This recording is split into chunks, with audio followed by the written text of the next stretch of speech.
يا مساء السعادة والفل والياسمين، كل سنة وانتم طيبين. النهاردة هنعمل مع بعض تابل من أهم التوابل اللي لا غنى عنه، اللي يتحط في أي أكلة يخلي طعمها وريحتها يا نهار أبيض يطيروا العقل. وانسي بقى أي تابل كنت تعرفيه قبل الوصفة ديت، بس ما تنسوش تصلوا على الرسول.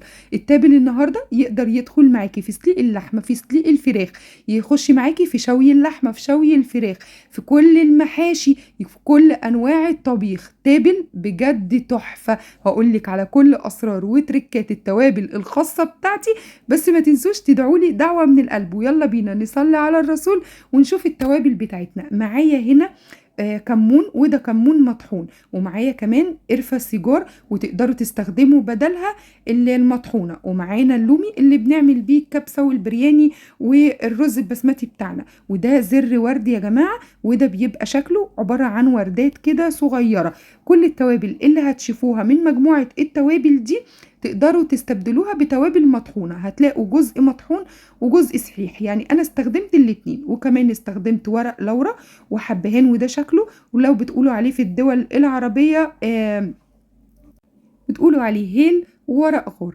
وكمان معانا كزبرة، ومعايا كمان روزميري مجفف، وكبيبة صيني ده بيبقى شكلها، وكمان معايا معلقة من الكركم ومعلقة من الكاري. تمام كده. كمان معانا معلقة كبيرة من البابريكا، ولو عندك بابريكا مدخنة هتبقى حلوة قوي.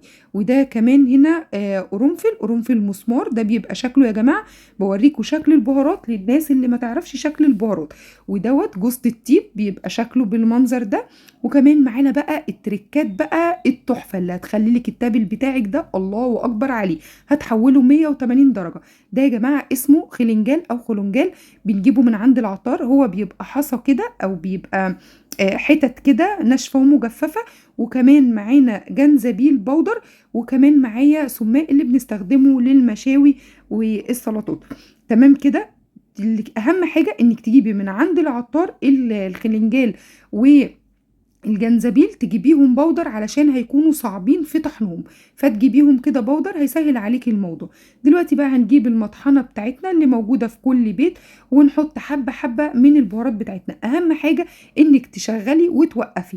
تمام كده. بالنسبة بقى للتوابل المطحونة فضيتها هنا على طول في بولة مع بعضها، وابتدي اضيف عليها البهارات. شايفين البهارات اتطحنت ازاي؟ اهم حاجة انكم تطحنوها طحنة كويسة جدا. بالنسبة بقى للقرفة السيجار، انا كسرتها كده هي وجوز الطيب بايد الجرن كده، او اي حاجة تقيلة علشان تكون سهلة في المطحنة ان هي تتطحن. نحط عليها الحبهان ونبتدي بقى نحطها. وزي ما قلت لكم اهم حاجة انكم تشغلوا وتوقفوا، لان التوابل لما بتتحط في المطحنة بتسخن يا جماعة، وممكن تحرق المطحنة. فنشغل ونوقف علشان ندي فرصة ان المطحنة بتاعتنا تهدى وتريح، ونرجع نشتغل تاني. وورق اللورة هكسره زي ما انتم شايفين كده، وبيتكسر بكل سهولة عشان يكون سهل في الطحن.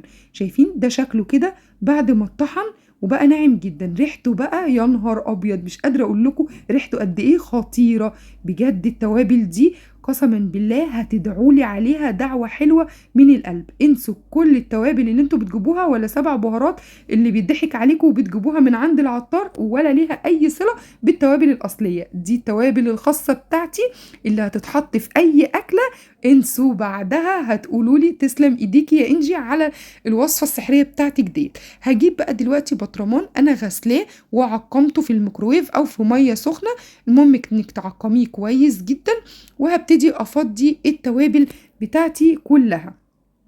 البطرمان ده يا جماعة حجمه كيلو، هيملى البطرمان ما شاء الله، وهيتفضل معايا حبة كمان كتار. التكة بقى التانية انك لازم تتأكدي على الغطا، تروحي وتيجي كده لحد لما تسمعي صوت التكة، وكده ده صوت الأمان، يتقفل معاكي ويبقى مظبوط كده. هتضمني ان لا الزيوت العطرية بتاعته هتطلع، ولا هيبوظ منك ولا اي حاجة. شايفين شكله ما شاء الله، وريحة التوابل اللهم بارك بجد تحفة.